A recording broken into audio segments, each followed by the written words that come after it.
Okay, and I'm back. That was a bit of a crazy episode for me just to get this stream started. All of a sudden my computer decided to stop working, and I do a quick reboot and it just got stuck in a repeating cycle of loading on my reboot. And this is like with 2 minutes before my stream, and I'm like, wow, that was really convenient. I've never had that happen before, but now's a good time to try it out, see what it's like to have a loading screen, see if my computer will actually boot up or not. A little stressful. Anyways, so I'm back, and we'll see if we got everybody here. I had a little bit of a rough start there trying to get my stream started as well, so I was making mistakes and doing weird stuff. Anyways, so today what we're going to do, now that I finally got that out of the way, we're going to do some cinematic animation polish as promised from last week.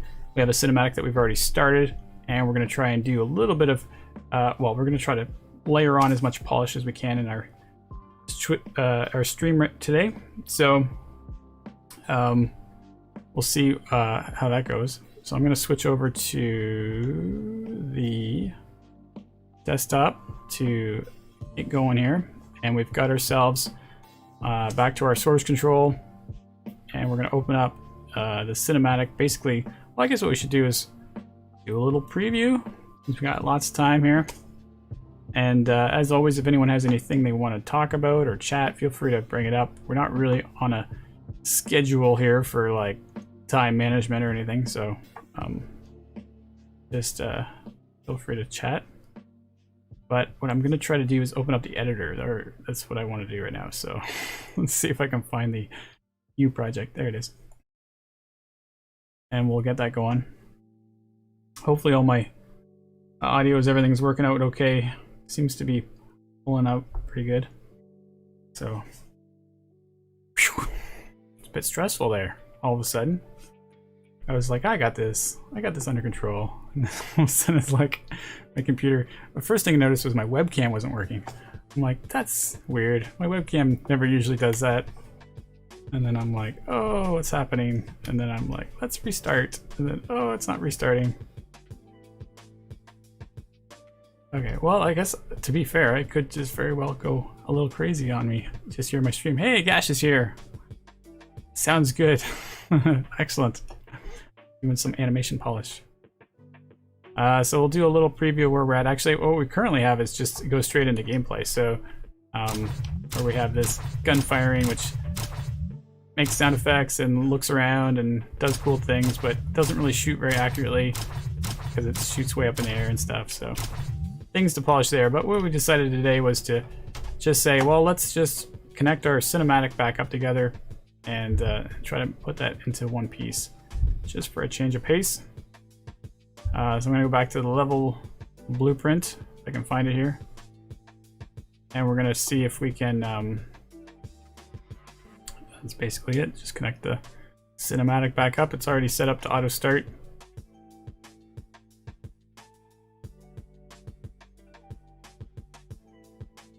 So we should be able to see it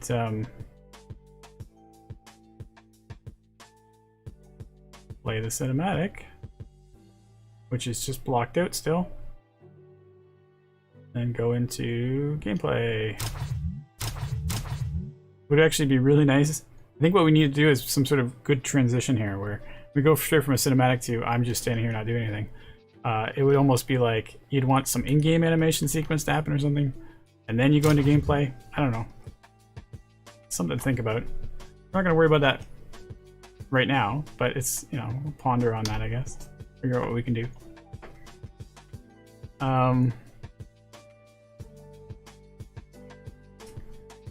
So the next thing I gotta do is open up the Maya file, and we're gonna start doing some animation. So I'm gonna try to make it back to my source control, and we're gonna grab the,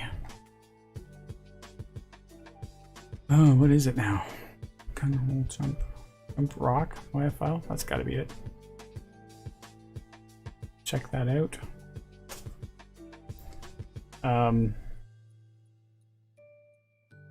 This one I did not do the animation reference for, so not really sure that matters too much, but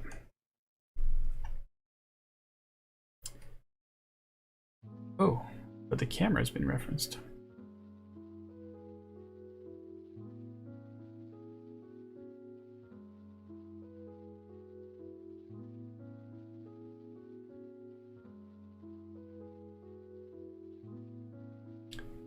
not sure. I mean, okay.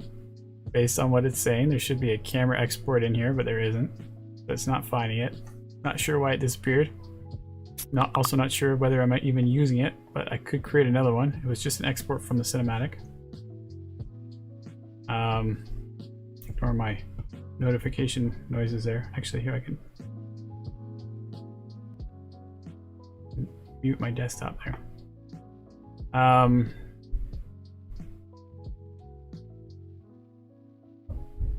So I'm just going to say skip. And we're going to go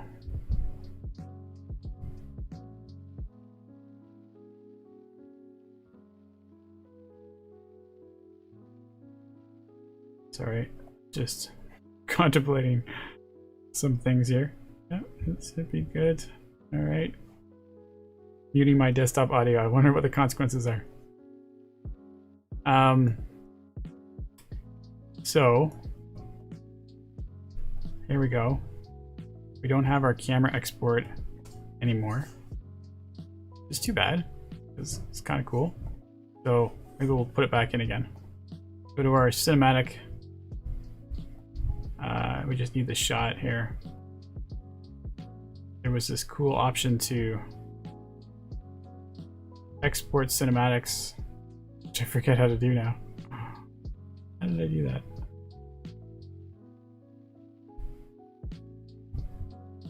Is it just the camera actor? Export camera anim. Exports the animation to a camera asset, anim asset. We just want to export. We're going to put that straight into source characters. We're calling it camera export, I think. Doesn't really matter if it's not perfect, I can just realign it. So we just do a regular FBX export.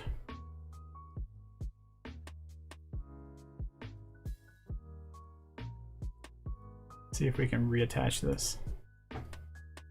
So you go over to the reference editor. Hey Storm, how you doing? Cinematics tonight, yeah. Well, last week's stream was pretty good. We got the gameplay working, so it was surprising. I was so nervous about all this like stuff I had to do for getting that gun shooting to work, and then in the end we managed to get it all to work. I can show you again what we did. Well, maybe not the whole process, but I can show you the final result. So anyway, we got camera export here. Oh, we have an environment export. Oh yeah, camera export.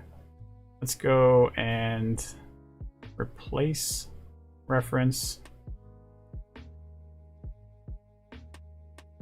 Jump back into folder, source, characters, camera export. Okay, so something comes back.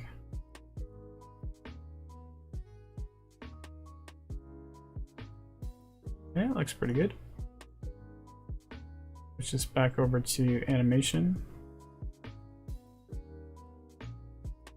Yeah, it's pretty close. All right, so I'm gonna save this. I'm also gonna submit that camera export I just did. It seems rather important. Not sure why it's being referenced in, but I guess you can, once it's referenced, you can just replace it for any updates. I guess that is pretty smart in hindsight. Let's show Storm what's going on here. Unless he already saw it and I'm just repeating myself. But who cares? Let's do it. It's fun. So we play the level. Got the cinematic that we're working on today. And which I hope I can do a fairly good job with polishing. And then you get into gameplay, which we have running and idles.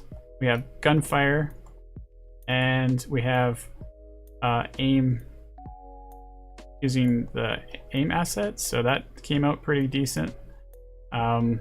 Using a variety of different, there's like upward targets, See, when you go this way, it's kind of cool because he kind of holds the gun in a slightly more slick way, I guess, as opposed to this way. Anyway, the gun noises, it shoots directly from where the socket is on the gun, which sometimes shoots too high. Well, always shoots too high. So our socket isn't quite aligned up perfectly, which is, you know, something you can tweak and fix or whatever. But it's kind of cool. It works when it's running or stopping, and you know, it definitely is pretty close to a pretty final-ish state. We'd have to do traces and stuff to see if we can have it collide and smash into things. So I feel like if we did a trace, which we could talk about it another time, we don't have to worry about it too much today for sure, but you could do a trace where you're saying, where is that just pointed and shoot, and what did it hit, and you can say find out where it hit, and then that you could, you know, spawn another emitter of an explosion or something. So you could have, like, you know, dirt explosions wherever it traced it.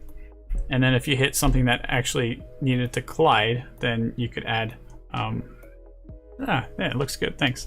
Good, glad you're watching and you saw that. You could, if you hit something that did have a, you know, damage detection or something, you could actually control it and say, I want to make that damage to reduced to a point where, you know, if it's at 0, then kill it, or you have a pulse impact, which would, like, anything within that range would get damaged at a certain range. Those are things I've done in the past. It's never really been super logical. There's a lot of damage nodes in there, but nothing that's like super intuitive. So I find it might be worth talking about just for fun. One thing I always did try to do was have the damage like affect a ragdoll and see the ragdoll get affected by it, but I had no luck with that. So I don't know. That would be something I want to R&D before I try and talk about it, because currently I had a very low success rate on that one. But again, I don't know how many people are interested in me doing that kind of stuff. So it's like, let's just worry about doing some animation today, because it's easy to do, and plus I find it easier for people to chat when I'm not doing something that's so intense. Plus I kind of like animating, so okay. I'm getting questions from Slack, which is like confusing to me. I'm about to answer a question from Slack, and I'm like, no, that's not how it's coming from. All right, so let's see what we got here. Animation tracks. I gotta get myself back into the animation mode here.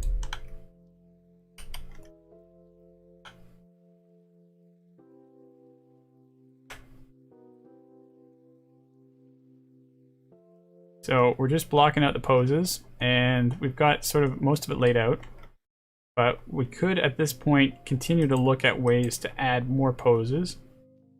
I need to kind of spend some time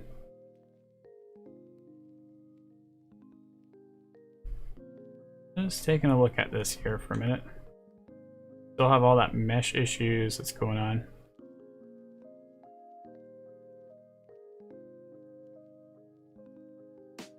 Turn off the controllers here for a minute. Whoops, that's not what I meant. The actual NURBS curves, I mean.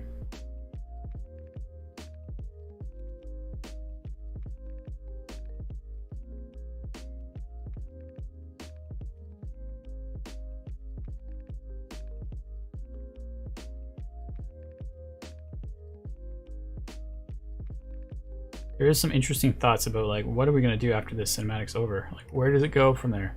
Should we try to do like a cut to another camera shot that sort of transitions into the gameplay camera, and then have some, I don't know, gameplay animation that phases out of this shot into the, because otherwise you cut straight out of this and go into, like, I'm just standing there idling. But it would be kind of cool to have a transition animation, at least to pull off, like, I've come to a stop and now you play. Which there are, like, a lot of interesting mocap run to stop animations that we could pull off if we had to, or we could animate it. But it's actually a tough one to animate. Not as tough as this though.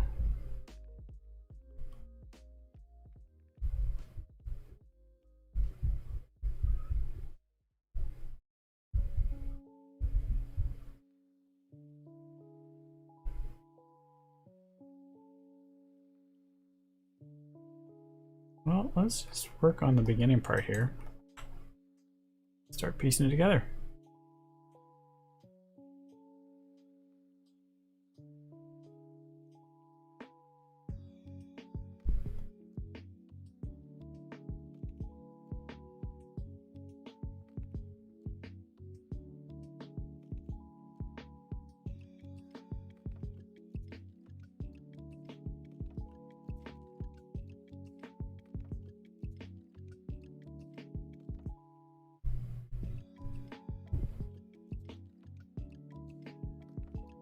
There's a lot of moments here, like where she's gonna get up and look over the edge, and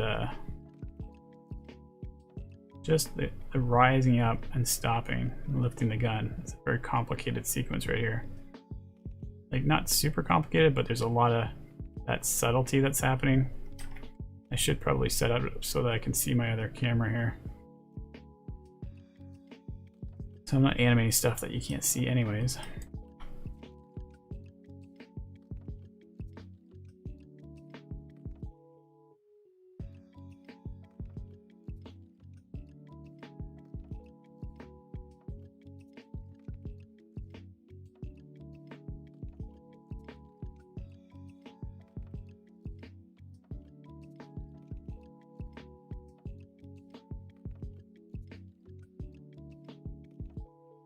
It's like, there's a lot of, I gotta sort of figure out what it is I'm doing first, so it's gonna take a while before I actually start. I'm definitely want to lift the hand up, bring it up, maybe overshoot, hold, and then do a gunfire. Just, you know, a subtle thing, but important. So let's do a pose right here where we're lifting it up.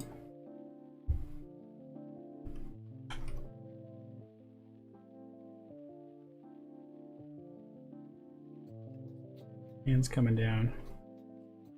No, I'm animating in 2019, so let's just double check. I think I've reset my prefs recently, so I gotta make sure my animation.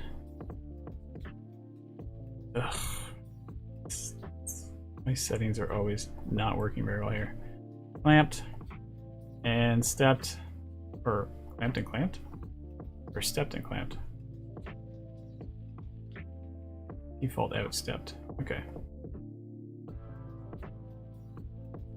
So this is the frame I'm doing my pose. I better key everything first. Turn off my meshes. Lock down another pose.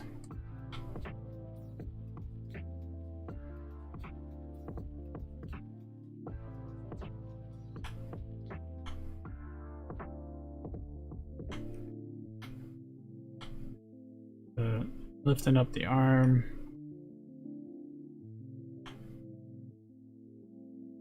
Starting to get up.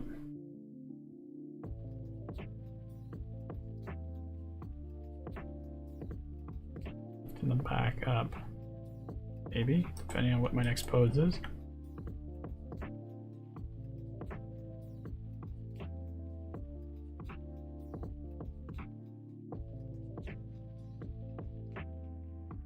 Apparently my shoulder was not locked in there.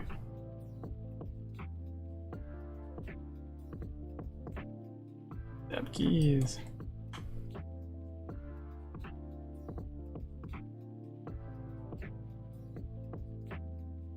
Same with the elbow.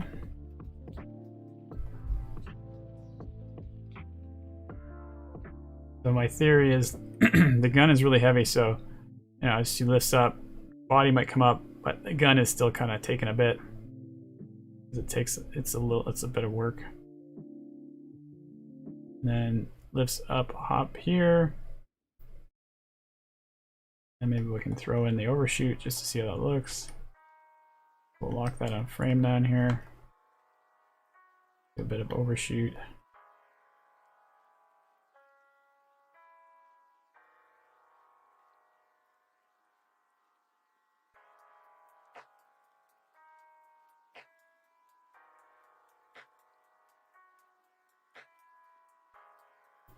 So it goes straight into the gunshot after that. Oh look, we got a nice thing from Storm here. Let's see what we got. Speaking of cinematic in Unreal, I have a quick question. So I'm working on a short film with some friends, very cool.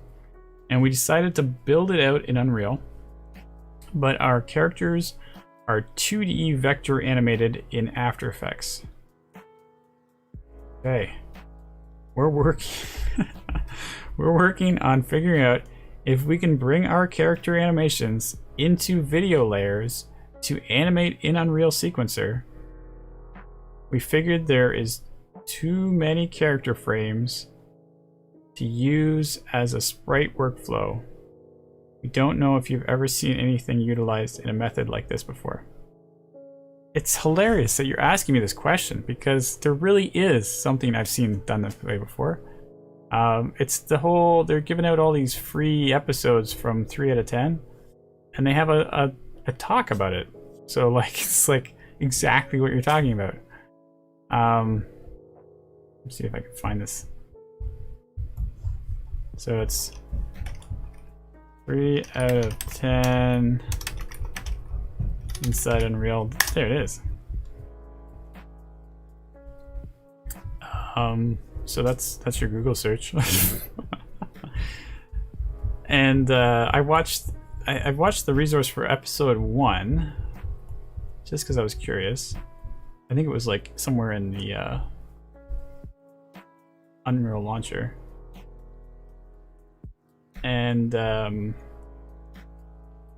this is totally just the trailer for it. So that's not what I want.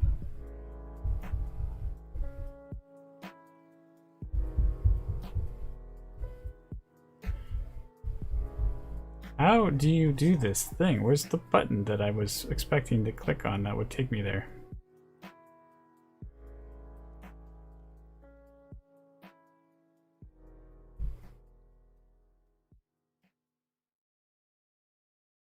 That's the countdown. Where's the stream?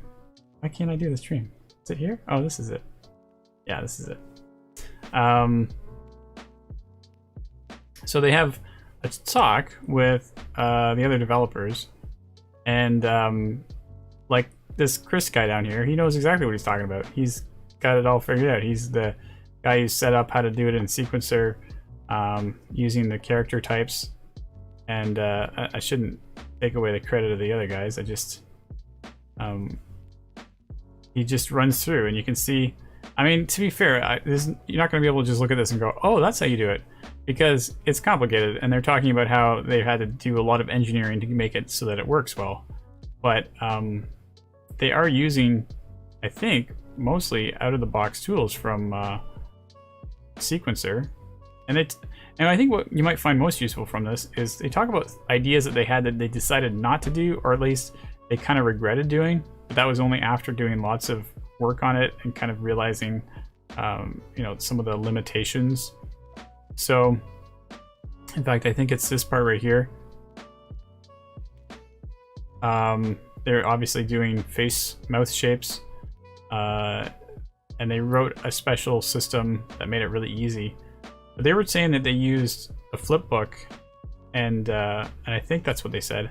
And they didn't really like the limitations for it. They kind of regret doing it. So anyway, it might be worth watching through and seeing how much stuff you can extract from it. And at the very least, get a good sense of how complicated this is, or maybe not complicated, and how doable it is on your end. I mean, I definitely would recommend not looking at this and saying, "Oh, I gotta hit that bar." It's just, all you gotta do is figure out the first problem, which is how do you get your character to look good, and like how do you get your character to sit in a sequencer layer, you're talking about using sprite workflow, but you know, a flipbook might be the first stage, even though I just finished talking about how flipbook was not a good idea. Hopefully he tells you what the alternative is. But you know, just do it really simple. Keep it simple in the beginning, and just look for real basic ways of placing out your layout so that you can begin the second step, which is how do you make it look better, and what's the next step that you want to do. So, but it's nice to see that it's possible, and that it looks good. So there you go. Yeah. Definitely check it out. And it's hilarious that you're trying to do the same thing. That's great, actually.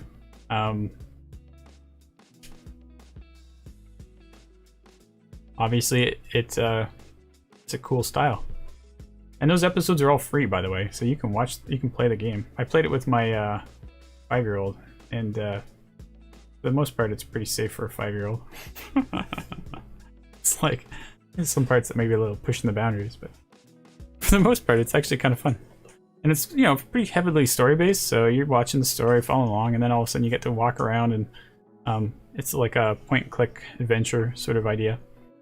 But they've got it set up so that when you walk in the distance, the character will change the frame so that you get the right angles, and it gives the illusion that they're moving around in 3D, even though there's only just like a few different poses. So it doesn't have to be so extremely linear flat.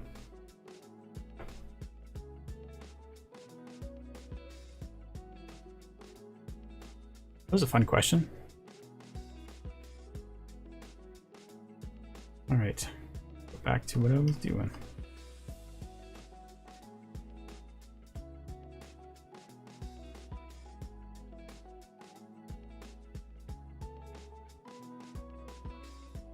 So you're lifting it up, and then it's gotta settle back down to where it was basically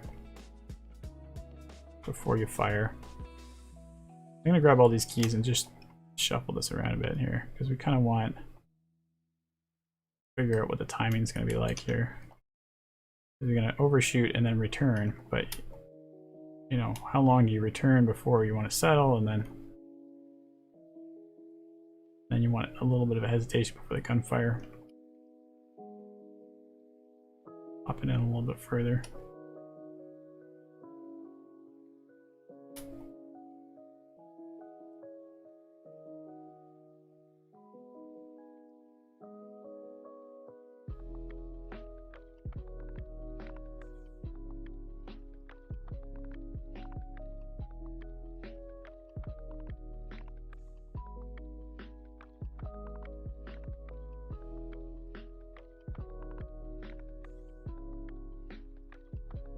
Try keeping the arm a little lower.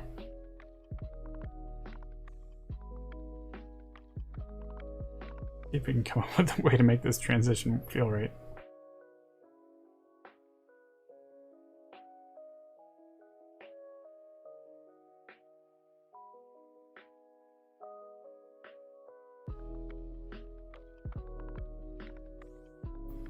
Rotate on the green.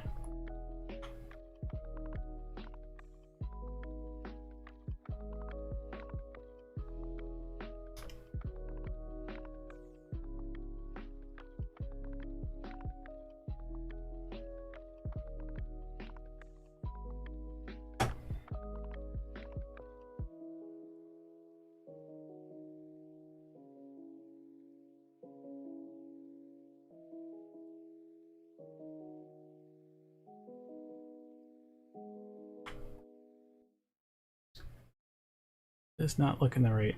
Something's on this angle is not making sense. I'm aligned with the rest of the keys here.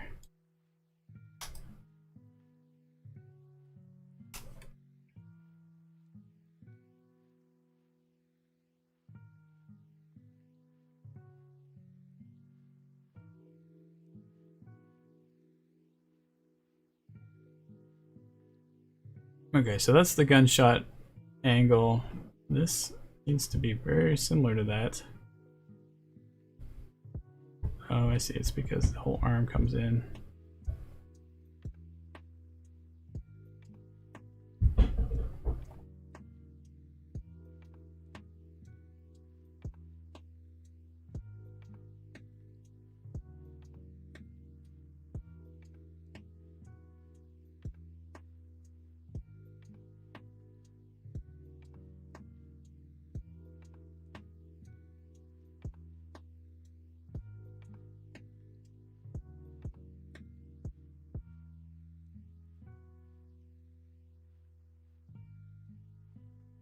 Let's see here.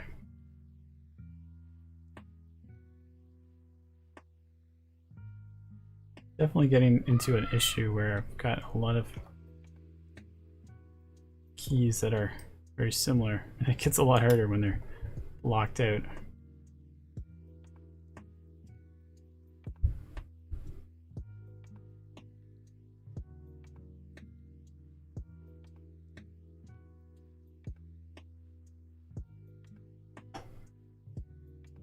All right, what is your PC capacity? Thank you, Bernardo. Bernardo. Is that coming from YouTube? Awesome. I actually got a message. It came from YouTube. What's my computer capacity? Oh, I can tell you. I've got a let's see here. NVIDIA GeForce RTX 2080 Ti and a Intel i7 9700. About 2 years ago I bought that. 32 gigs of RAM. My hard drives are fun. They're both NVMe's. One's my OS is on a 512 gigabyte NVMe, and then I've got an extra 2 gigabyte. Gigabyte, terabyte. I'm on the wrong. Half a terabyte, 2 terabyte, which is also NVMe, which, you know, they're getting so much cheaper nowadays, but they're so cool. I definitely recommend, if you're able to like put that extra money down, buy these hard drives, especially nowadays where we're getting into Unreal 5 and we're talking about like basically using your hard drive as RAM. So the faster your transfer speeds of data off of your hard drive onto your computer is really going to get utilized in Unreal 5. And but it's just great. Like, I mean, when you do the math, so basically I'm probably just saying stuff that nobody cares, but when you do the math, you got your SSDs, which are just like the ones that plug into your SATA 3 SATA ports plugs. They're always bottlenecked at a certain speed. Don't worry, I can see it. It's cool. It's super power. I was thinking it was a 1050 or RTX or an RTX. Yeah, so when I bought it, oh wait, just to finish this hard drive thought, any SSD you get that's just a regular one that's plugged with a cable that goes to your computer, that's like a regular SATA port, they're always bottlenecked at like 750 megabytes a second or something around that range. And but if you get these NVMe's where you actually put them in like a RAM, well, actually they slide in sideways into like a RAM into your computer, they can get up to speeds of like 3,000, 4,000 megabytes a second, so way faster. But you just don't really, it's just this bottleneck that most people don't really think about or care about, but meanwhile they are way faster. They're very cool. But you need a motherboard that actually supports these types of hard drives, which are becoming pretty common nowadays. Anyways, so yeah, RTX is definitely a cool card. I would recommend it if you're doing Unreal development stuff, because there is a lot of times where you know, you can switch your Unreal scene into RTX compatible, where it's ray trace compatible stuff, and we're definitely seeing more of that coming down the line.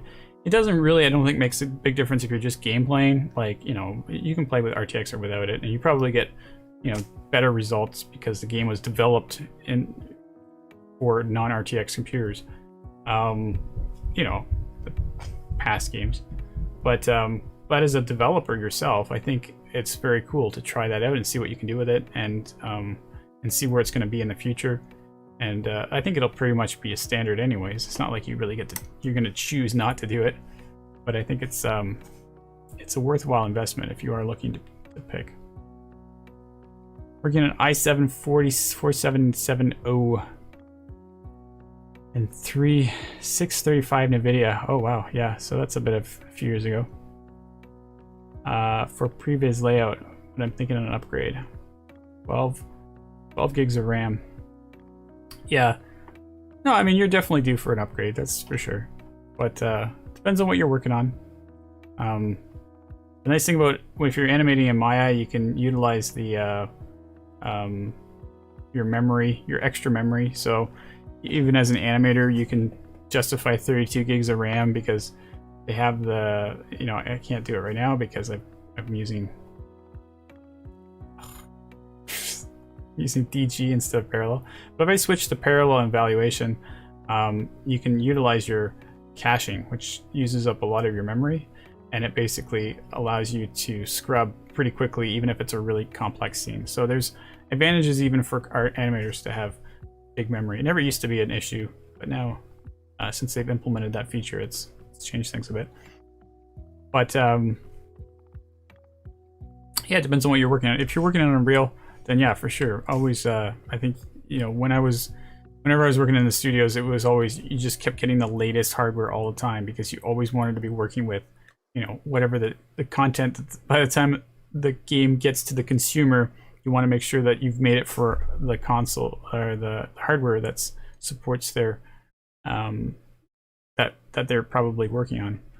And so we were always getting the latest hardware upgrades, and we'd always be using video cards that were made for consumers, not so much because you can buy these other types of video cards that are like, I don't even know if that's still a thing nowadays, but definitely back in the day it was like you had special really expensive video cards that were specifically for I don't know, architectural rendering. It would let you do math calculations accurately, and so video cards are notorious for having math that's just sort of dirty because it's like, oh, whatever, we're just throwing frames up, and if there's a little glitch, no worries. CPU, on the other hand, does do very clean calculations, and that's why render farms are traditionally always been CPU based. But anyway, nowadays, lately, they've been doing a lot more GPU rendering. And but my point was, we didn't buy these really expensive video cards that were specifically for those things, because those are not the video cards that most consumers use, and we wanted to see the same glitches and the same effects that the gamers would see. So even for production, we would all use the same video cards that everyone else would buy, but we would just buy the latest versions of them. For example, NVIDIA is coming out with the 3K series very soon, and I was just looking at some of the stats on that one. It's very interesting. They're very much faster, and they don't cost as much as the last generation. I remember when I bought my RTX, I was very much debating whether it made sense to pay that much money for an RTX Ti. And it took me a while to kind of convince myself that it was a good idea, because the difference between a 1080 and a 2080 was actually very close, except for you had RTX as your thing. But now it looks like the new 3080s are significantly faster, but I don't know too much about it. I'm not like an expert. I just know that that's something that's coming down the line pretty soon. Bernardo says, I know I'm used on previs for Unity 3D games. Okay, cool. For now, it is okay, but I was check for video cards to upgrade my own equipment. Yeah. So, I mean, I guess in theory, once the 3K comes out, you might have a good opportunity to find a good deal on a you know, a used card or an older card or something if you're interested in trying to save some money. But I mean, even the new NVIDIA cards, even the really fast ones are so much cheaper than they were when I was buying them.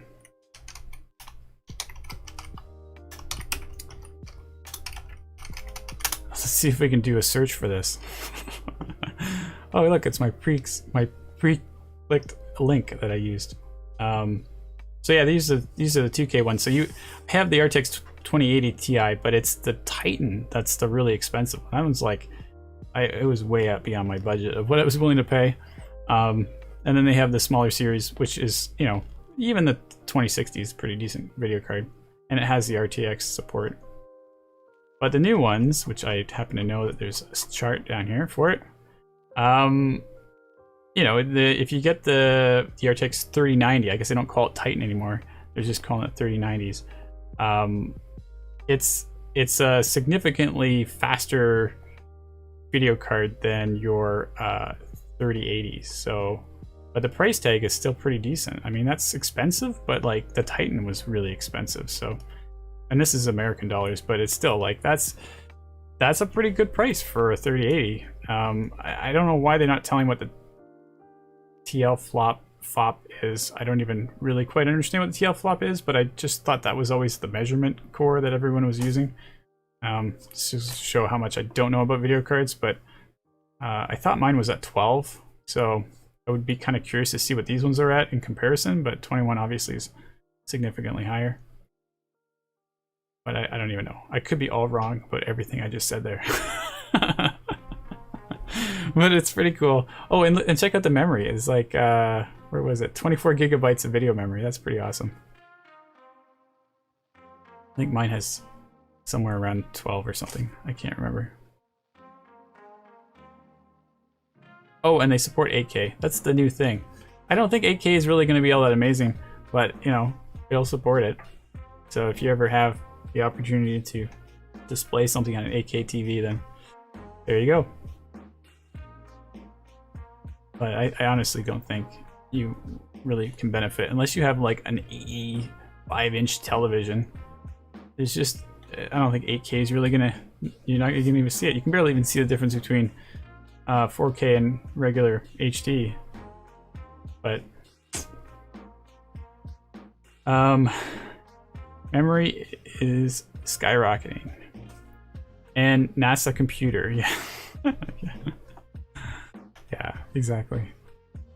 I mean, there's people out there that love to have these super fast computers, but it's funny how you probably, the only people that are really utilizing this hardware are people like us who are actually doing stuff with it, like that are not just your standard purchased game. It's like we're actually like pushing the limits. I know even with the, if you're using Substance Painter, for example, there's a special hack you can do on your, into your registry editor to make sure that the video card is okay to like load for a few seconds beyond whatever the standard default is.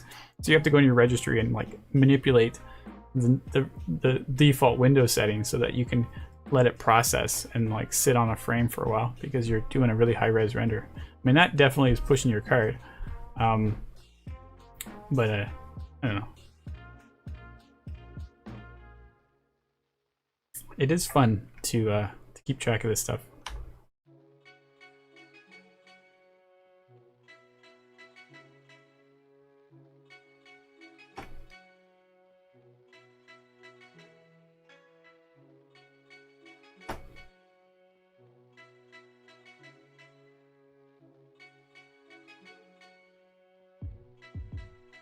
Junior middle animator and 2D and 2D and 3D loops and small stuff for Unity.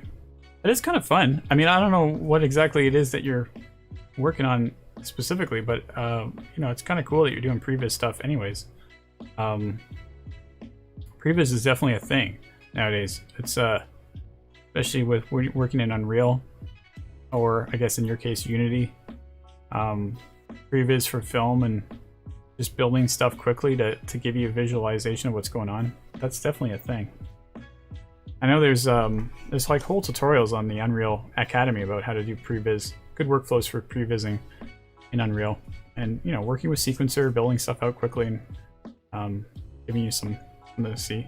We were kind of doing previs in our production cycles too, even for our cinematics. We would, you know, we were a rough pass before you do your cinematic. We would just sometimes we would just be blocking out like what we're doing here, and then maybe we would do a rough mocap pass. Just so that we can see it, and then we would go back and do another pass. Just, you know, look at it, evaluate it, figure out what's wrong, do more work, do another pass. So it's one of the huge advantages that you get when you work in real-time environments, is that, you know, you can just assemble and change and fix and move along pretty quickly. And with, you know, a lot of the stuff in Unreal, like you can do things and actually get your final result out of it. You don't even have to, your previs can turn into your final product. At least that's where it's going. It might be a bit of a bold claim to say that's where it is. But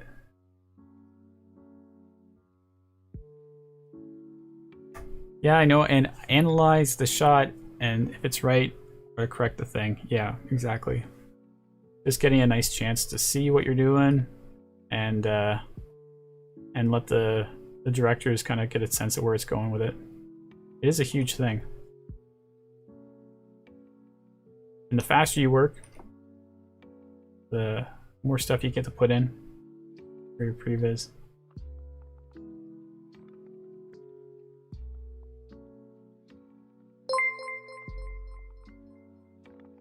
Hey, we got a follow. Not sure yet who. Humbly. Humby. Very good. Thank you for following.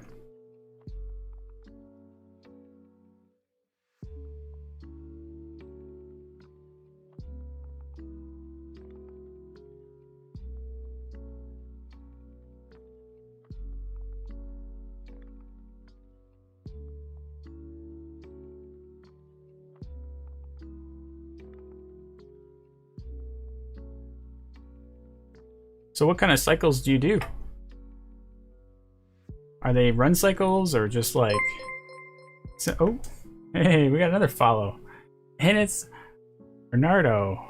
Oh, Bernie. Bernie, level E5.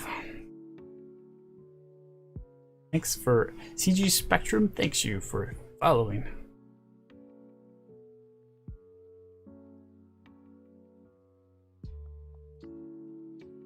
It's funny how I can't actually read what it says on the screen. It has like this cool logo and a cool thing. I can't read it, it's too small. I have to keep jumping back going, okay, well, I don't know what that just said.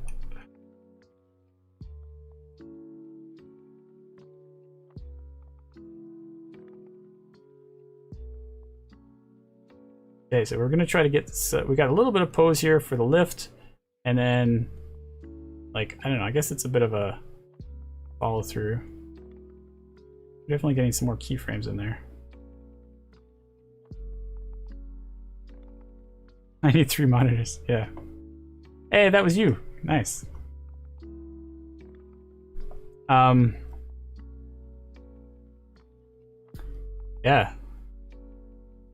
It's funny how you can have more monitors, but then you get to a point where you're like, okay, it's just too far away. I can't, like, my 2 monitors here do a pretty good range of like my visibility in one spot. I remember when I was working at Rocksteady, we were like, I had 4 monitors, and not because, I mean, I wasn't even supposed to have 3 monitors, but I had 4 monitors because I had a Mac computer as well as my PC, because I was doing like setups for the mocap shoots. We were doing facial stuff, and so I had like a Mac computer that had 2 monitors, and I had my computer that had 2 monitors. So everybody was always like, oh, how'd you get 4 monitors? But it was a bit ridiculous. I mean, like, I just had so much. Actually, I rotated one of them vertical, so that I had like in the middle a vertical monitor, and then 2 monitors, and then another one on the side. But it was kind of like, I don't know. You have to consciously make an effort to utilize your monitors. Otherwise, you just end up using the same 2 all the time. So I would have like my email on the one side. That's all I was using it for. It's a bit ridiculous.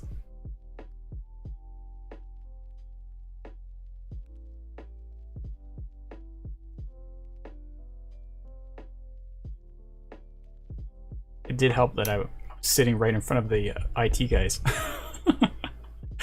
I was like, oh, hey, you got an extra monitor there? Hey, just give it to me. And he was like, all right. Got myself some monitors. And oh yeah, internship at Rocksteady or CyberConnect. Making my reel. You can use Unreal on there, don't you? Making my reel. You use Unreal. Are you doing Rocksteady? Rocksteady uses Unreal for sure. Yeah, I bet you they're using just, you know, Unreal 4, a modded version of Unreal 4, but it's just Unreal 4. We were definitely using Unreal 3 when I was there, so it was just at that transition phase, and it usually takes a studio a while to switch between versions, but definitely on their new project they had time to probably be using Unreal 4 at that point. The one that is just coming out.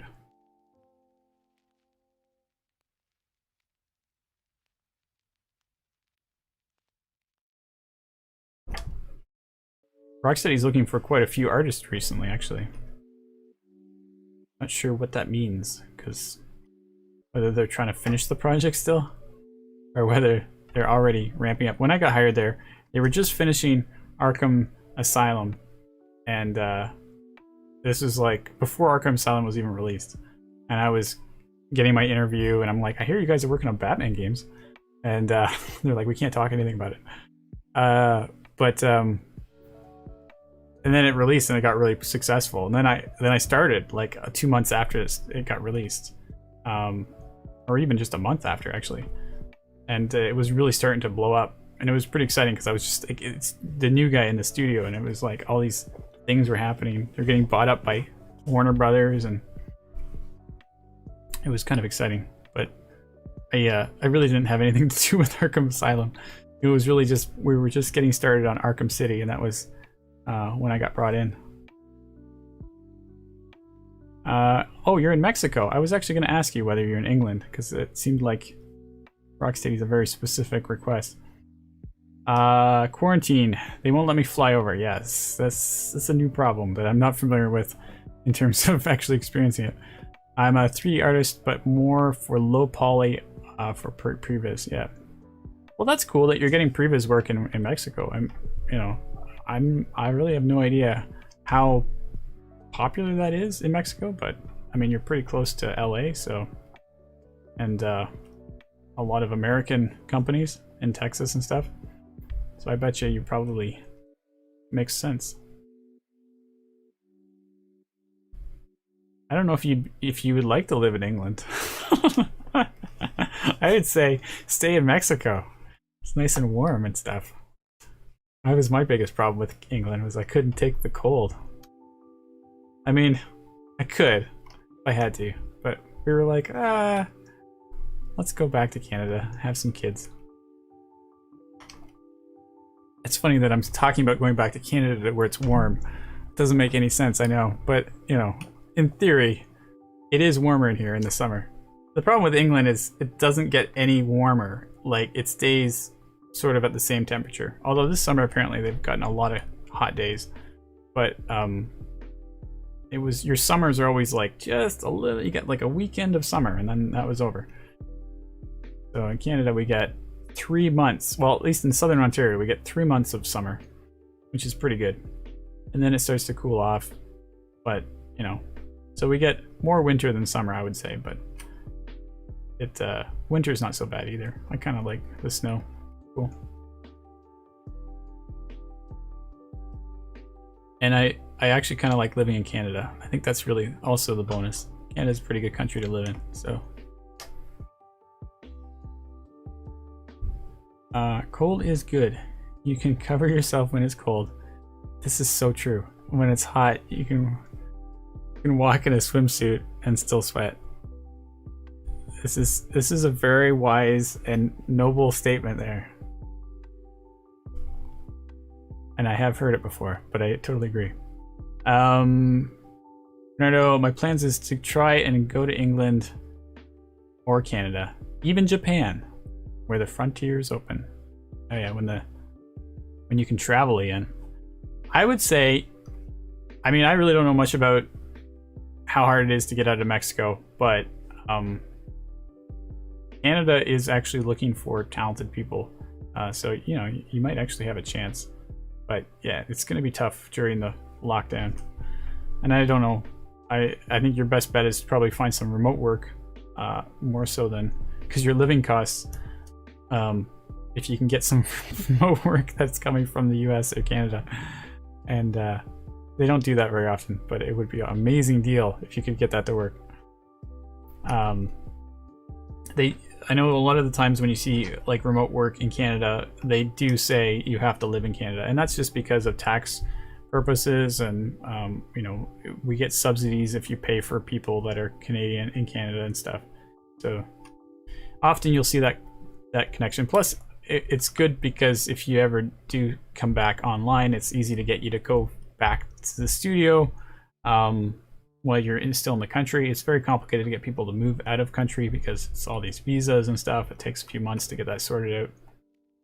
But I really feel like we've entered a new era when we come into COVID, I guess, because it's like now remote working is very much being practiced and tested and refined.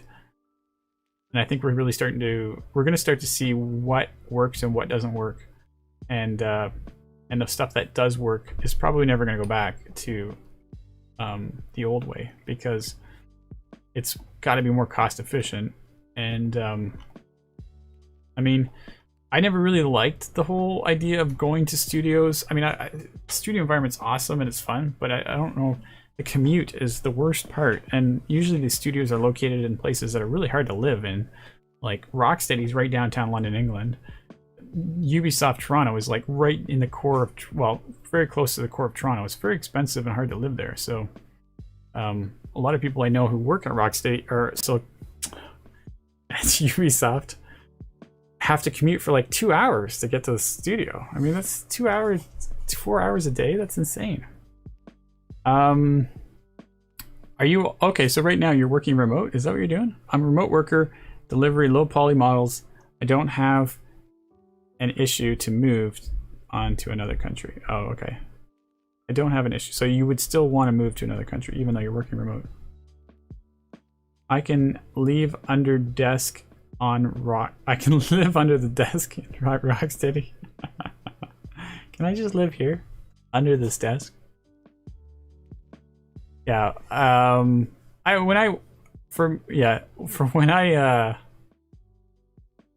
When I got sent over to England to do the job at Rocksteady, it was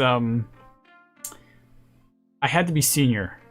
That was a really big important part. I had to sort of have a lot of proof that I was worth bringing over, because it's very expensive and very complicated. And if you don't work out as an employee, then it's like, well, now you're stuck in England for a couple of years or something. So there needs to be a lot of proof that you are valuable in order to justify the transfer. And I think I got more lucky than it sounds, because my interview happened before Arkham Asylum came out, so nobody really knew how successful that game was going to be. And I was coming from a studio where I was doing exactly what they wanted. Like, they wanted face effects, they wanted facial motion capture research, they wanted somebody who could script and also could animate. And it was like, that was exactly what I was offering. So it just worked out really well, where I was like, I got everything you need, and you haven't got a lot of choices, because you're not, like, right now Rocksteady has, like, you know, I'm sure they get submissions from amazing people. In fact, speaking of which, I was just looking for, we were trying to find some more mentors for CG Spectrum because our numbers are going up, and we were trying to find somebody to I was reaching out to my contacts trying to find out who I could who we can sort of recruit for mentors, and there's some really good animators at Rocksteady that are still there. And so I contacted them, and they got, a couple of them got back to me, but the one that got back to me was like, here's 3 other contacts that work at Rocksteady now that I would recommend. And so I took a look at them, and they're all like film animators. They're like film people that have like huge, really awesome backgrounds in film, and then they're working at Rocksteady now. So I've heard that this is actually quite a popular thing nowadays, where a lot of people really want to work in the games industry, because you get long-term job, like it's a full-time job instead of a contract thing, and the pay's pretty good, and it's not quite as intense for hours and stuff. So I feel like the competition in the games industry is harder than it was when I first got hired. Your expertise area here in Mexico train us to be a generalist, but now I'm trying to on previs full. Yeah, I think you're probably going to have some luck with previs. I know that's a thing that a lot of people do, and they outsource it, or they you know, they have whole studios that just focus on previs. And I think if you have some experience where you're just doing like fast iterations and fast building, I think there's some value to that, because you can like get things done fast and demonstrate an idea and a concept quickly. I think that's pretty useful. Competition is like Game of Thrones duel. Yeah, that's a good question. I wonder how they wonder what the competition, like, it's got to be tough. I don't know, but when you work at it, to get hired at a studio that has a good reputation, it's tough anyways. And that's why, like, I want to work at Pixar. Well, you know, it's gonna take a lot, and also equal amounts of luck to get at Pixar. It's just, there's a lot of people that have their idea that Pixar is where they want to be, but nobody's thinking, I want to work at this obscure studio, like, right? So you have to pick your battles and make sure that you find a studio that matches well with what you want to do, and it's a stepping stone into the direction that you can eventually get into. And if you get lucky, you get to work at a studio that makes a cool game that gets really recognized. I definitely didn't expect to work when I was more interested in moving to England and living in England than I was about and also upgrading my job, because I was coming from a Silicon Knights where I was having some conflict where I was getting ignored for the work I was doing, and it was getting frustrating because it was just like nobody. It was just hierarchy issues. But anyway, I was definitely feeling stuck in a loop. So I was looking for something that would, challenge me more, but also be recognized for the stuff that I'm contributing a bit better, and so that it luckily worked out. And it worked out because I had somebody that I knew who worked at Rocksteady, who used to work at Silicon Knights, and he was telling me that, oh, they're looking for this position. Are you interested in taking that? And so that worked out. But that seems to be always the case. You always kind of have this, if you can make some contacts, you never know where they're just going to be like, hey, there's an opportunity here. Maybe you may be interested. And I'm doing the exact same thing for the people that are working at Rocksteady right now, saying, hey, this is mentoring positions. Are you interested? And, because I've worked with them, I kind of know what they're like. I know that they have a lot of talent and that they're really they're good talkers. I think that's the important part when you're dealing with mentors, is you got to be like, not only good at working, but also good at just being supportive and creative, or not creative, I guess, but like supportive, basically, and compassionate. And I think the guys that I was contacting definitely fit the mold, but as casual mentors, you kind of have to be also working. So it's just mentoring on the side. And the one guy was like, yeah, I got 3 kids, I can't do that. And I'm like, yeah, I got 2 kids, I understand. So, but he's the one that gave me some other contacts.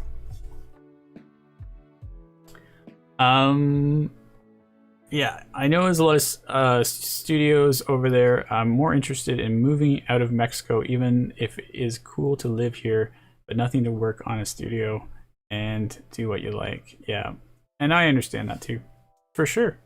I have people that lived in Spain, and they're like, there's no studios in Spain. I mean, I think that's changing now, but definitely 10 years ago, it was like, there's nothing you can do in Spain.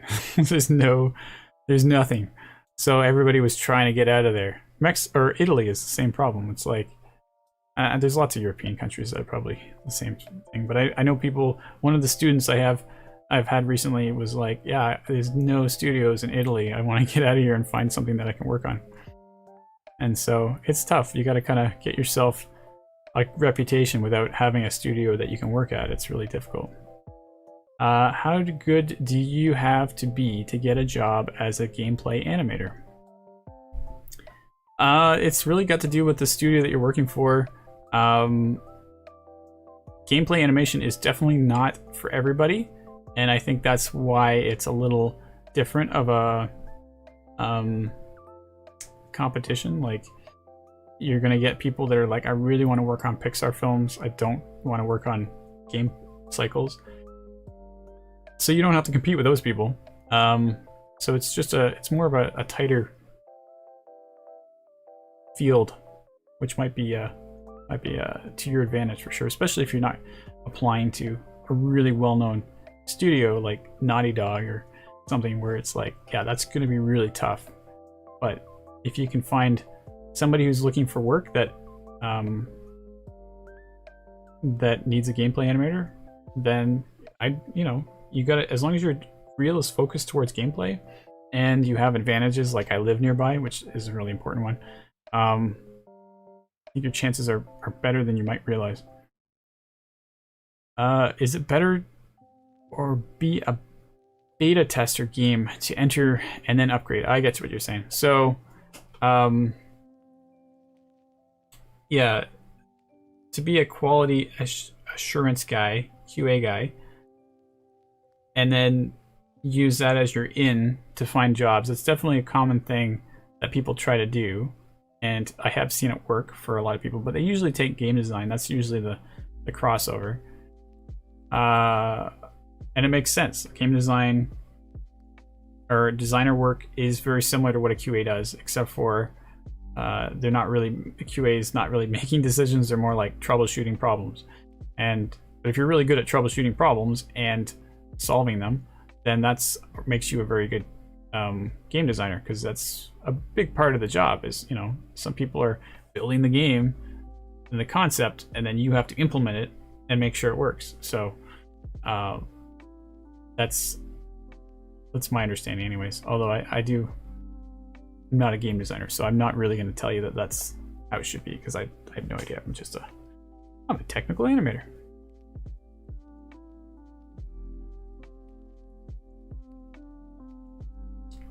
Gameplay animation is interesting, though. I don't know if you're into it, but you definitely want to build your demo reel specifically for that type of thing, and focused on sort of the studio style that you're going for. Gameplay animation is not intuitive.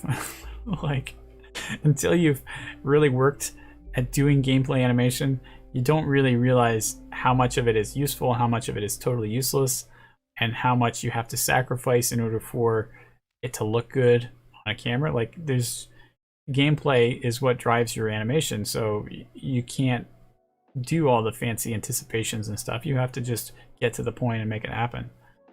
So it's a tough one, because you need experience. And then how do you get experience? Well, my argument is, you know, you can make your own games in Unreal. That's what I'm trying to show in some of these streams, is that you don't need a programmer in order to do your gameplay. You can do it yourself. It's complicated. You got to work hard at trying to figure out how it works, but at the same time,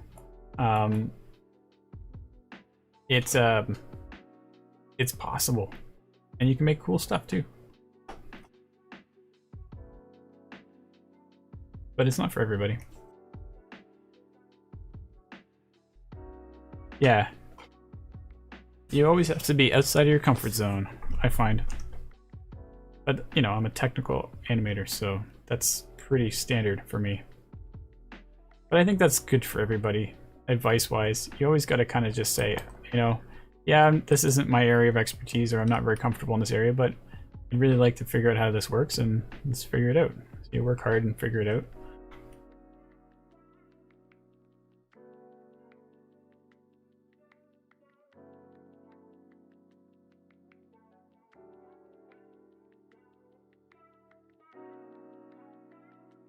Funny how whenever I do animation, everybody gets chatty. It's great. I like chatty streams.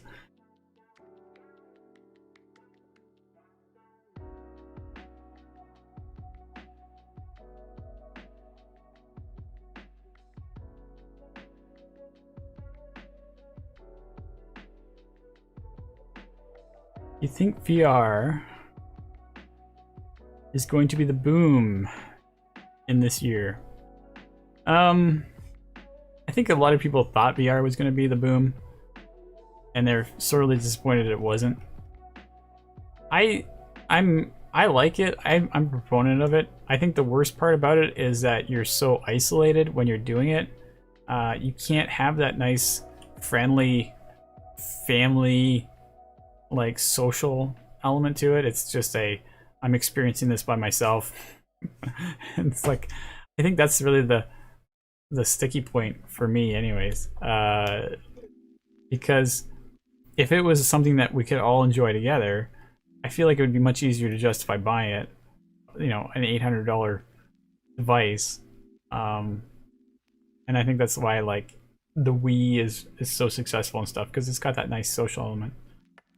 But they're really interesting to see what the exploration is in that field. I think there's some, like, from one of my buddies has the Oculus Quest, and he has some really cool things he keeps exploring and finding. So I think from a game developer's perspective, it's really fascinating. Like, there's some really cool concepts and thoughts, and really learning about the challenges that we haven't really experienced before. So lots of stuff to get from it. And I think I definitely want to get one. I just, at the moment, it would just be collecting dust. So until I can justify that it'll actually be using and developing with it, then, and plus it's a little too crazy for my little guys. So when you play arcade machines or Nintendo console all together, oh, those years, I missed them. Oh, yeah. Your sentence is a little bit confusing, but I'm assuming you're comparing to the fact that I was talking about the R&D development phase of a new generation. And I think that's true. I think they're you know, we're in that exploration phase. Unfortunately, you don't have the mass media to really highlight what is successful and what isn't successful. But Beat Saber, I think it's called, obviously is one of those ones that really worked well. And it's kind of like Guitar Hero, but it clearly shows that there are certain things that really hold true for everybody. Yeah, 2 headsets. Maybe in the future it'll come down to 2 headsets, but I don't know. They need a good co-op game to attract people. Yeah, and there are some good VR co-op games. I played some at the VR arcade, and they're pretty neat and interesting because you can play, like I was saying before, you can do things that really change your perspective. And like the whole concept of teleporting is just really like you're strategizing in a way that you know, you've never really experienced before. So I had a good experience anyways doing it. I didn't do a lot of time playing it, but 2 headsets, if they're affordable, why not, right? You get 2 controllers for your console, you get 2 headsets. If it ever gets to that point, it will. But I mean, that's really where we're heading eventually, where you can like put headsets on and then you're in a VR world. You gotta have a lot of space for everybody. And you run into the same problem where you're physically moving and you're physically doing stuff, which is exhausting. And I think there's always going to be like a time limit where eventually you're just like, I'm exhausted. I can't do this anymore. I'm physically tired. 2 VR headsets would require a bit of space. Yeah, exactly. Yeah, family in zombie world. It would be a zombie world. It would be very strange. But I mean, in theory, you'd see each other in the artificial world. But I don't know. It might be good. It does show you all the restrictions you have, though, when you're trying to come up with these ideas. It's like, well, where are you gonna do this physical thing?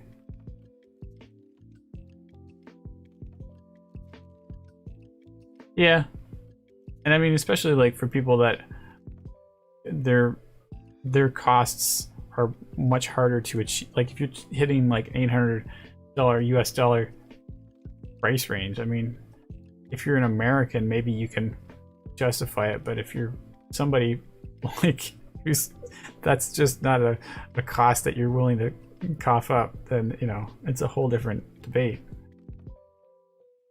So, but anyway, that will change in time. Everything's gonna get really cheap in time, especially when we start getting robots to make things. But that's a whole nother conversation.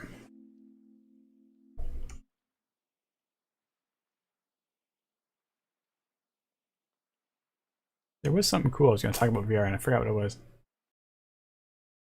Oh, I saw an article about VR go-karting. And where you're actually in a real go-kart and you're driving. I should find it. It's fun. Since I'm totally lost on my animation right now. I'm not paying attention at all. VR go-kart. I just looked at this recently. I think it was somebody, either somebody was mentioning it or I don't remember how I managed to find this, but I think it was just a link on YouTube. But it's cool. You're basically mocapping the position of your go-kart and then wearing a headset. Oh, and they did like a lighter track capture of the track so that you don't cry. You know, what you see in your VR is actually accurate to what you see in the track, so that you don't collide into anything. But it was kind of a cool concept for VR. I mean, I was pretty excited, but then the track they use is like such a boring track. So I don't know. I have my question is like, why do a track that's just a road in a street? I mean, that's so boring. Like, do a road in a cloud, or a road on the moon, or a road on like something. I guess the moon wouldn't really work because then your gravity would be different, but it just seems like there's so much opportunity for like take you into a whole new place, and they just did an environment that felt like you're pretty much in the same location. It just doesn't really like take you out of it. But I guess your acoustics are still like you're internally, right? You're still gonna get the echo from the room, so you can't really avoid that, which might be one of the limitations I hadn't really fully considered until now. And they haven't quite set it up yet to have multiple carts yet. I mean, this was 2018, so I guess maybe they do have it now, but I'm sure that there's like a lot of complications for boundaries. You have multiple go-karts and you're like touching each other. You know, you wouldn't want to have two people like have a lag in their mocapping, and then all of a sudden you smash into another guy that's stopped. So there's a lot of faith that you'll not like die as you're doing it. But still, it was kind of a neat take on VR where you're like, oh yeah, you could do things like that too, right? Like there's it's just thinking out of the box and finding a solution that really fits well for all kinds of different reasons. I bet you the VR go-kart is not going to pick up as well as I want it to. Knowing most go-karting, crashing happens a lot, yeah. Yeah, exactly. But, you know, it's like, if your body is expecting the crash, I feel like it's a little easier to deal with. It's the unexpected crash where you're still loose and then you completely crash into it. I bet you that you could really damage yourself. So, I feel like there is some serious liability issues. Yeah, they did have power-ups on the ground. I don't know how they've got it hooked up to the computer or to the go-kart. I don't know how sophisticated it is, but it's possible that you hit a power-up and then it's gonna like accelerate more. But it's a go-kart, so you're probably just gonna be like not accelerating because you're already running at maximum speed. It would mean you'd have to drive the whole time at less than maximum speed, which is kind of lame. I don't know. Wonder what else you could do. I mean, it would be more easier to have it so that you would go through like something that slows you down than it would be something that would speed you up. But maybe that's what the fire was. There was fire on the track as well.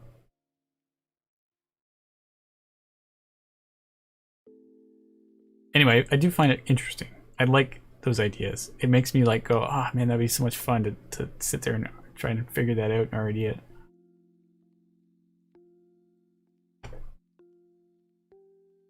It does make you want to sit there and try to think of other ideas. Like, what else can you do with VR? That's why I want to buy a VR, because I want to do some development. But the Oculus Quest is really nice because there's no cords. It's the battery operated one, so you can run it and just be free to move around. And I think that was why my buddy bought it, because he's like, that's really the biggest point, was now I can take it wherever I want to go and not be worried about tripping over stuff. But the downside is the processing power of it is just basically a cell phone, so you can't get like super RTX quality rendering. You have to like deal with just what it's capable of, which is still pretty good. I mean, I was impressed by the quality, especially since you have to hit like super fast frame rates and really wide aspect ratios in order for you not to have that nausea element. But do you enjoy developing games or playing games more? I definitely enjoy developing games, but if you've got a really good couch co-op game, I'm definitely down for that. I really like cooperative games. and I feel like there's just not enough out there. But developing games is a lot of fun. I mean, maybe that's just because I really like doing that kind of stuff, but it's just, there's a lot of exploration for ideas. I just wish I had more time to do it, to be honest. But I'm still having fun. I'm having fun doing a lot of stuff at CG Spectrum, so I get to doing all the script work for Slack and stuff, and that's, for me, that's actually a lot of fun. I want to do Ready Player One stuff. Or I don't know if you watch Japan Animation Sword Art Online / Skyrim.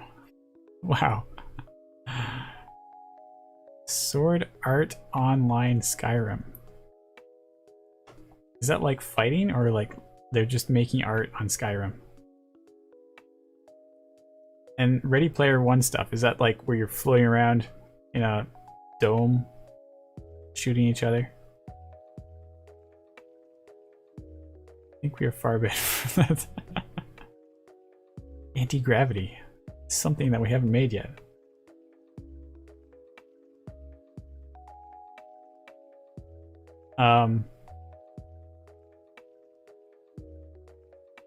Yeah, I think that really most of the time when you come up with an idea, the biggest problem is the idea gets too big. So yeah, anti-gravity VR. Why haven't anyone thought of this yet? It's brilliant. I think this would be such a great idea. But yeah, when you come up with an idea, you really just got to keep it really simple, like, because it's so hard to make an idea happen. And games are so much more complicated than anyone realizes until you actually work on one. And there's a reason why it takes 100 people to like make a game over a period of 2 years, because it's really complicated.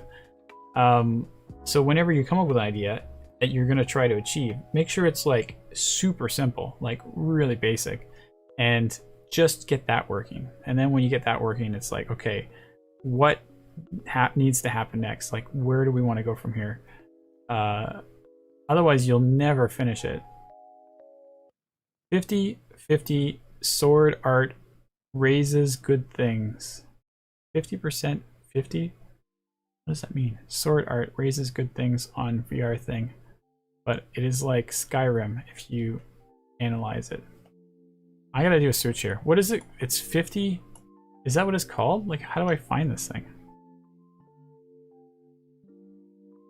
Japan Animation Sword Art. What else should I type? I feel like this might be a dangerous search. Sword Art Online is anime. Oh, that's the name of it.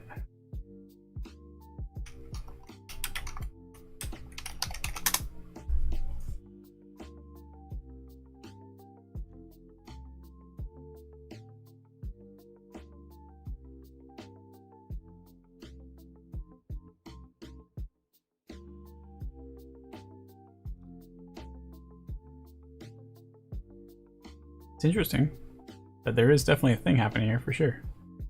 People made the concept near real using Skyrim as a base. Okay, I get it.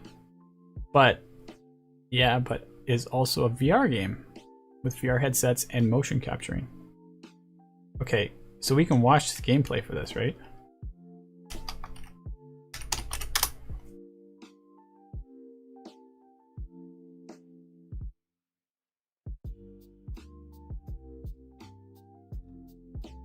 First Sword Art Online. I guess it's probably evolved since 2015. It's pretty good for Skyrim though. SAO isn't a game yet. Okay, Sword Art Online is not a game yet. So it's what, just a concept? I'm really confused. I should have probably read the wiki a little more.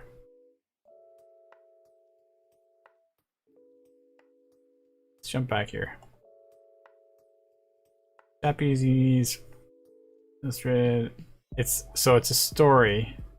It's the game that hasn't been realized.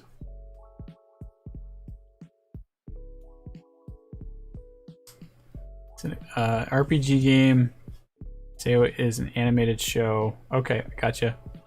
People love the idea of and want to adapt it to a game. So is there a community that's trying to adapt it to a game? I guess so.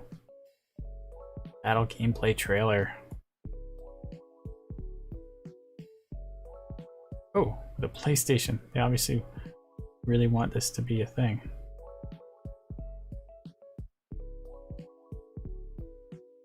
So it's RPG based. Oh, this looks pretty well evolved for... Oh, this is very recent.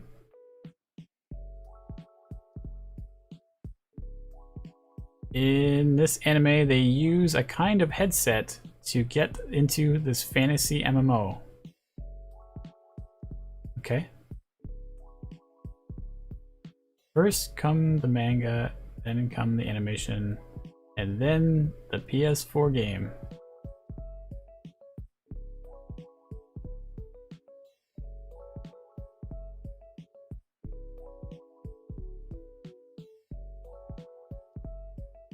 Okay, well, whatever this is, I don't know if it looks like it's for real happening, but that would have already happened if it was saying this. Is it October or is it July? What number of ratio is this? I would say it's October 7th.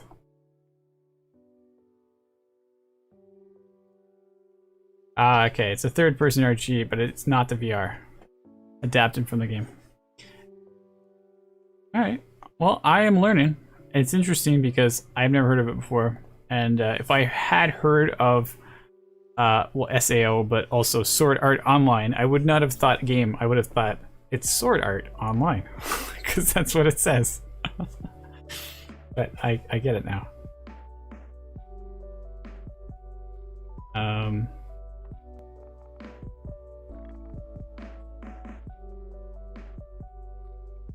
All right, so I'm it's a shut game. Gun Gale SAO gameplay. Are you telling me that's what I should search for?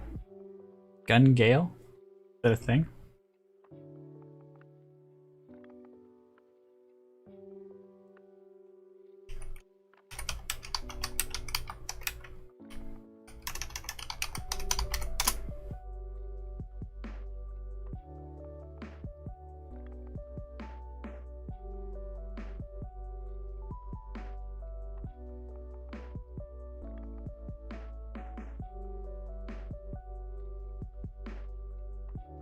Is this it? Fatal Bullet gameplay?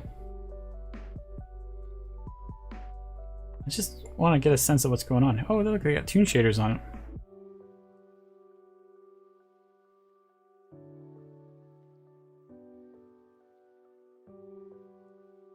That's a nice look.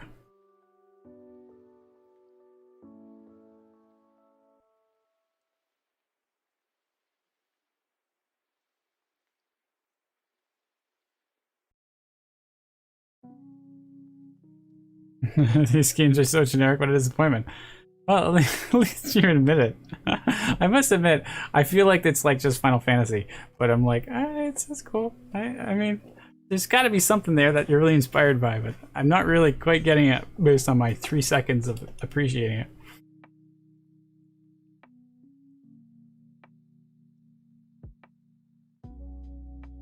But I'm very curious to see what it is that you're trying to figure out, because there's a VR element. I can't quite see the VR element based on those videos, but I definitely can see that there is something that you're trying to figure out there. That is very interesting.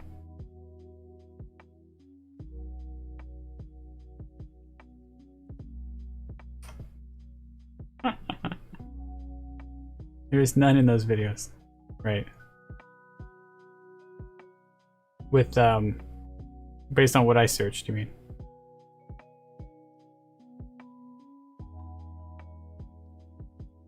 I have no idea if I really wish I could see this video that you're looking for, but I'm just gonna like.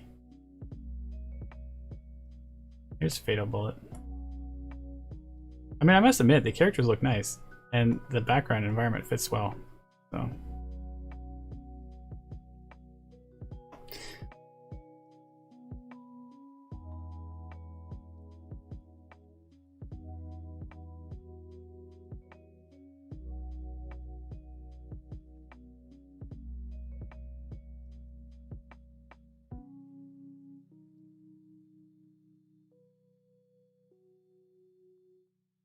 Sword Art Online is an animated show. The concept is a full VR headset is released to the world that allows to fully immerse yourself in VR. Yeah, well, I get it. So it's a show, it has a good storyline, and if you can actually VR it and become immersed in that storyline, that could be quite compelling. I can see that. I mean, I think storytelling in VR is really just a really cool thing, but you know, who's gonna watch it? Because you have to have a VR. But the whole idea of having interactive storytelling is something I would really want to explore, and I think that's one of my big drivers for getting a VR headset. It's just how can you do and how can you explore like telling a story, but then also, especially with young kids, it's like I feel like there's a really interesting direction that could be taken. But I haven't really done enough research of what already exists, so I need to sort of get it, research it, and then get a sense of what you can do or what you shouldn't do.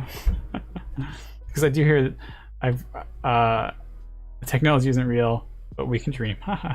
Yeah, well, don't worry, it will happen if there's enough drive for it.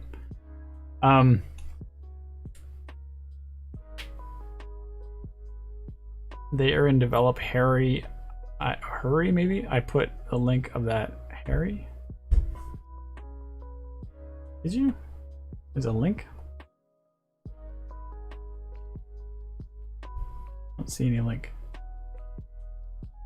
Sword Art Online at the beginning VR project development video. Oh, is that what it's called? Alright, one more search. But then I'm worried everyone may not find this as interesting. Sword Art Online, the beginning VR project development video. See how fast I can type when I really want to type? It's just taken me 30 years. Probably more than that.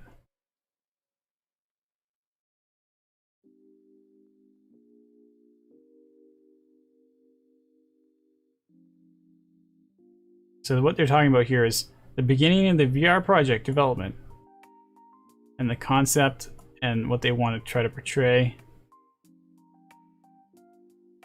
There's the VR headsets. They're definitely working on it. This is 2016 though.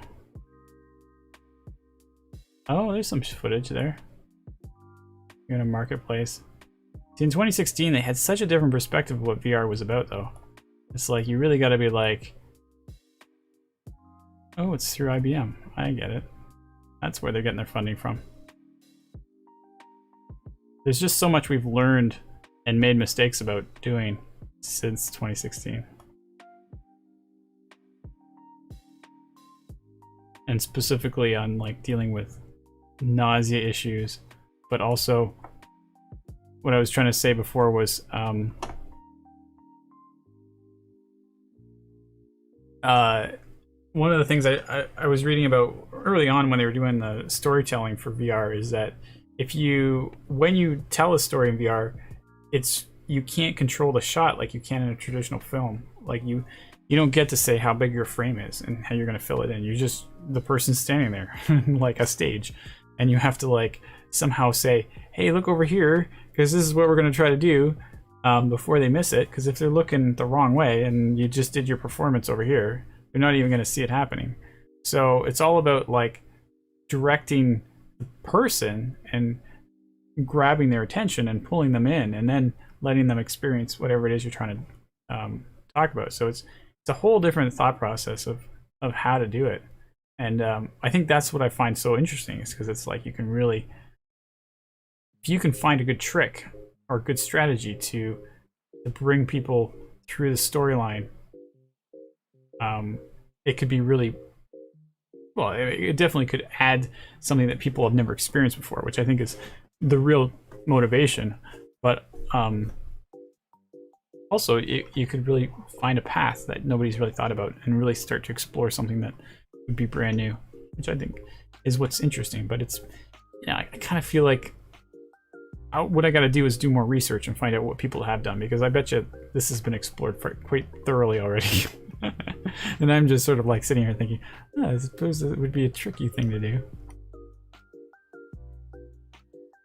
But it is kind of fun. And that's why learning Unreal is so much fun, because it's like you can do this. Like, they've got templates. You can just start doing it and see what it's like. Book of Life director George Montero's, wow, I don't say that right. Do a VR storytelling of Son of Jaguar. He made Book of Life. I haven't heard of that one.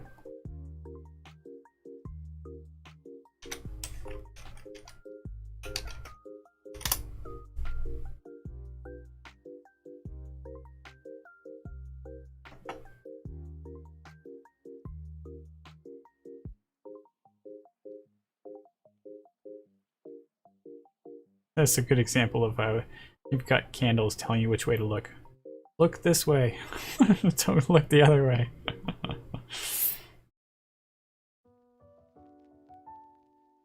Ooh, this is cool.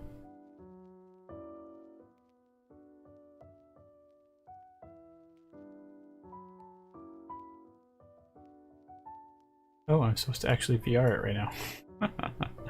Oh, cool. So you can kind of experience it without having to actually have a VR headset. Oh, it looks great.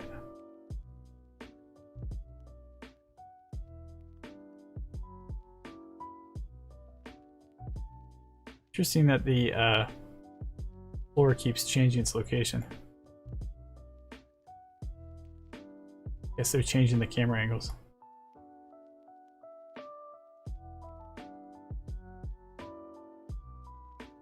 That's awesome.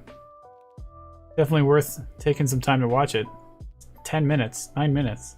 It's pretty long, actually. A lot of animation. I guess that's the other problem with doing VR stuff, VR storytelling, is you don't get to like cut corners. It's like, usually in film you're like, oh, whatever, they're off shot, you don't have to animate them. But it's like, you gotta animate everybody. Like even the details that nobody cares about. Which is a lot like making game animations, so it's not that different. Lots of looping cycles.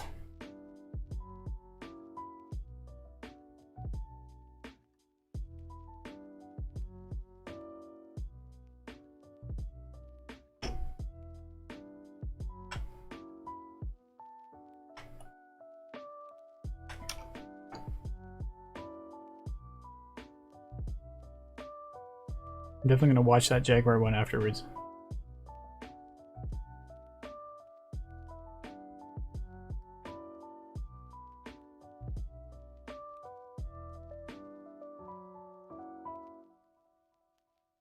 Fires and then returns.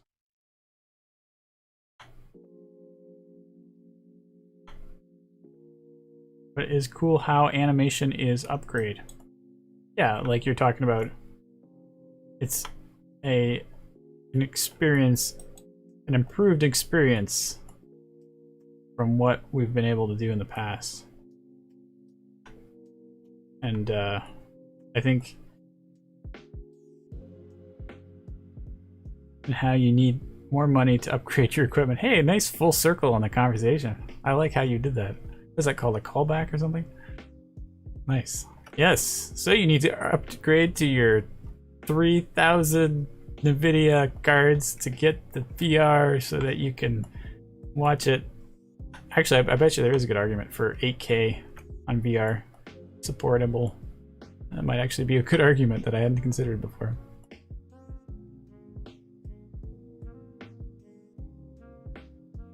I know that was one thing that was interesting when I bought my card, was that it does have ports specifically for VR, like a USB hookup as well, right on your video card, which is kind of bizarre, but and outputs that are display ports ready to be put into a headset, so that you get, so it's all in that kind of correct. Why is the rig glitching? The meshes are doing this because I am very, very far away from the origin, and I tried to think of what I could do to solve it, but realistically, I think it's just a Maya bug. This character is, let's see here, 4,000. Oh goodness, I don't want to change my animation. That wasn't what I wanted to do. 400,000 units away from its origin, which is, that's in centimeters, so 400,000 centimeters. If I was smart, I would know what that is in meters and kilometers, but I'm a little bit set. If it's centimeters though, what is that? How many centimeters are in a kilometer? I got Google to tell me.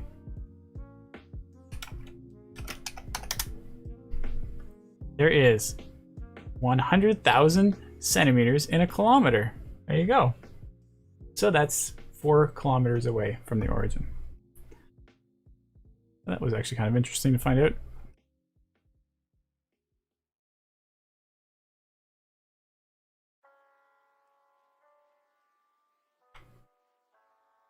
Perhaps the clipping camera clip near clip is 0.1 and the far clip is 100,000.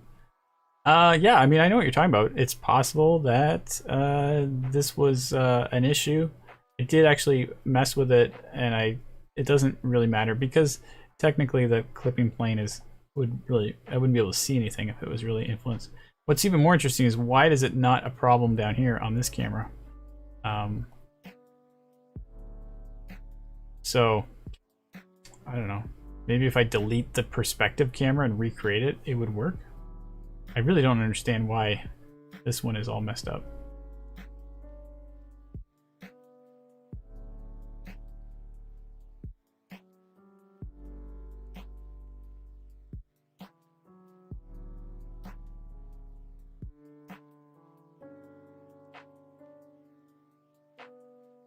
Like even with textures, I guess, it doesn't make a difference. I'm gonna guess it's a viewport 2.0 thing. Or maybe I did a test already with trying to do legacy viewport and it didn't work either. Maybe it's related to the textures.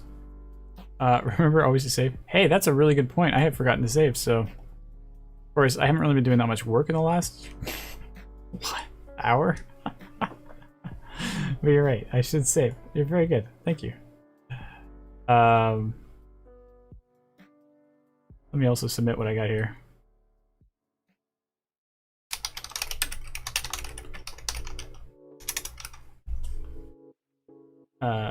Submit.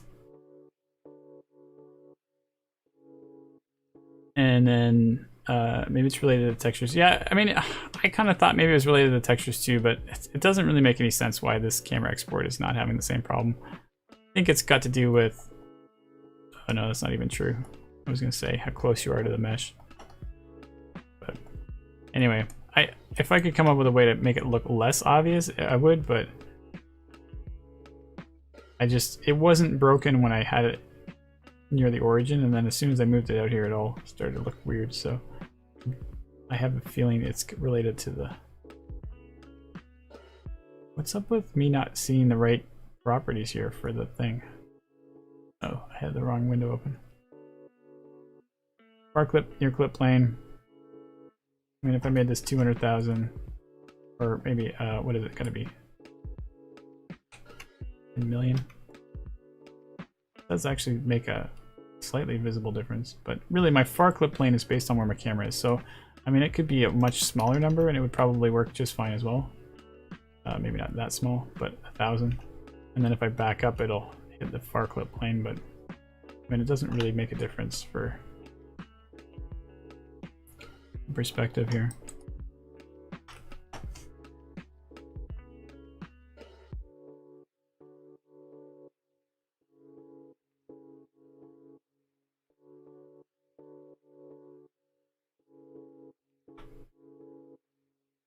Appreciate your troubleshooting though.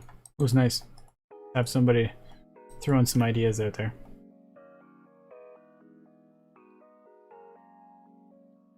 When you do your previs, are you working in Maya? Is that your software you use?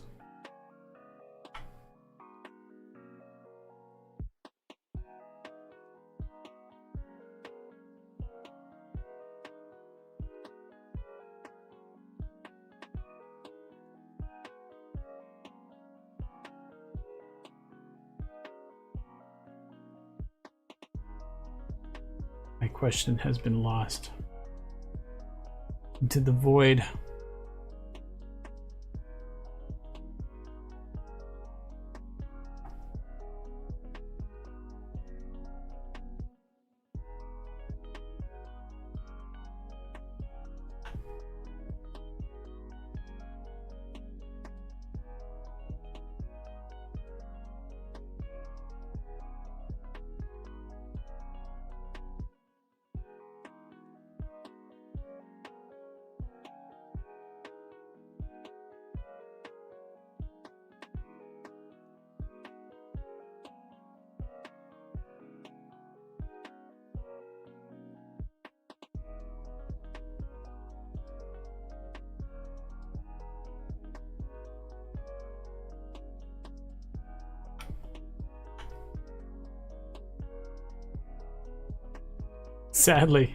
Sadly, you use Maya.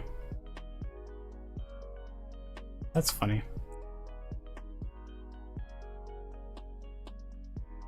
If you got to choose a better software, what would it be?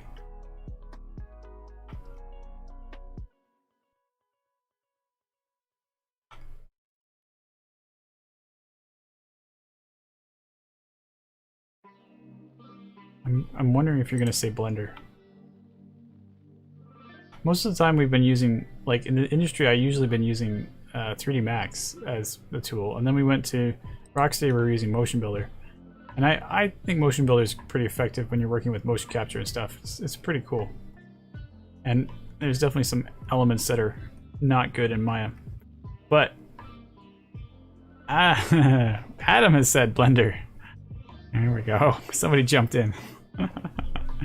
Very good.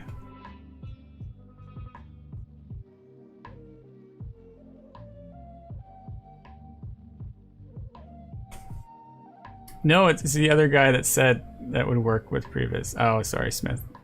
I'm just realizing that I'm talking to multiple people here now.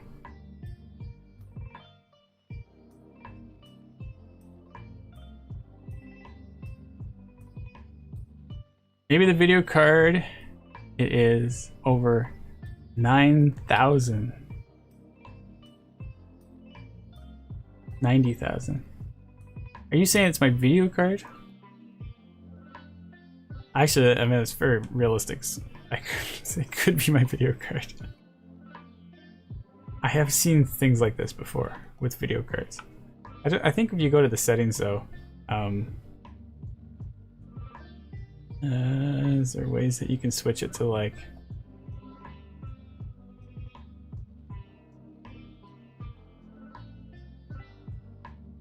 I don't know.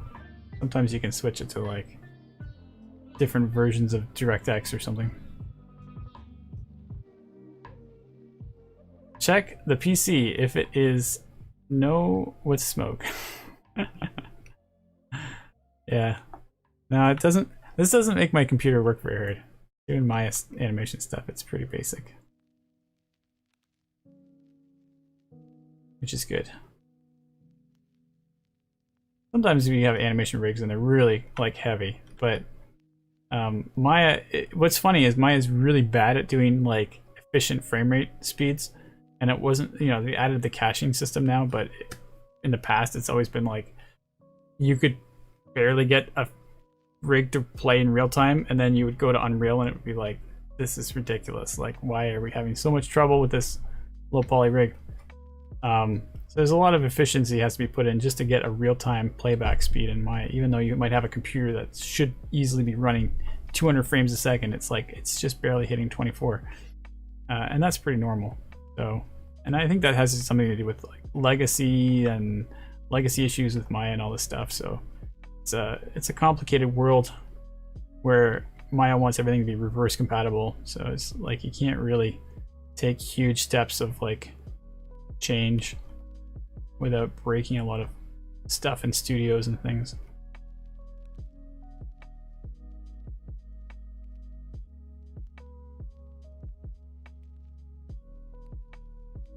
Yeah, I know. I know you know. We all know.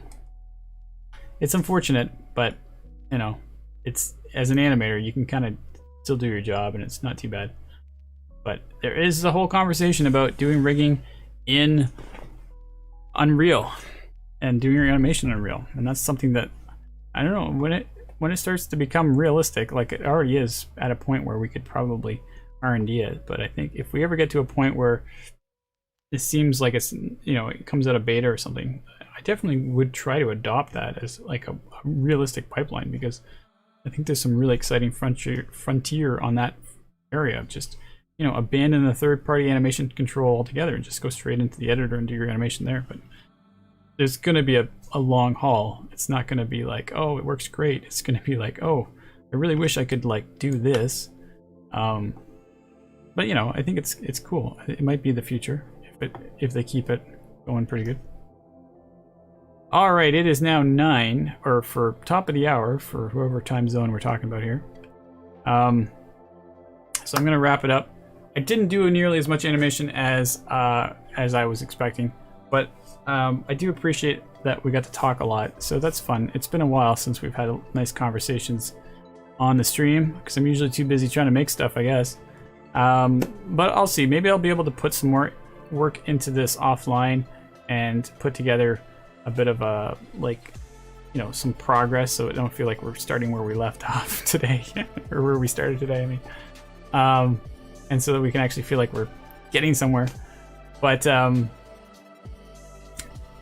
I think next week we'll probably keep going with the cinematics and try to get this to a point where it's polishing more. And plus, I really enjoy the conversations. It's really fun to explore ideas and thoughts with you guys. If you do have anything that you want me to take a look at for next week or whatever, feel free to show up again and see what else we can work on. We talk about a lot of stuff. It was nice to chat, I think. Okay, great. Also glad to see the other works. Yeah, we have lots of things we can explore. So if you guys are interested in doing more stuff in Unreal next week, feel free to ask me what you want to do, and we can definitely take a look at it. And I'll see what I can do offline and see if we can progress this animation side a little more, so that we can get it back in the game and see where we're going. So anyway, I'll leave it there. But thanks for everybody for showing up. Really appreciate it. And I will be back again next week for some more. So I'll see you then. Take care, everybody.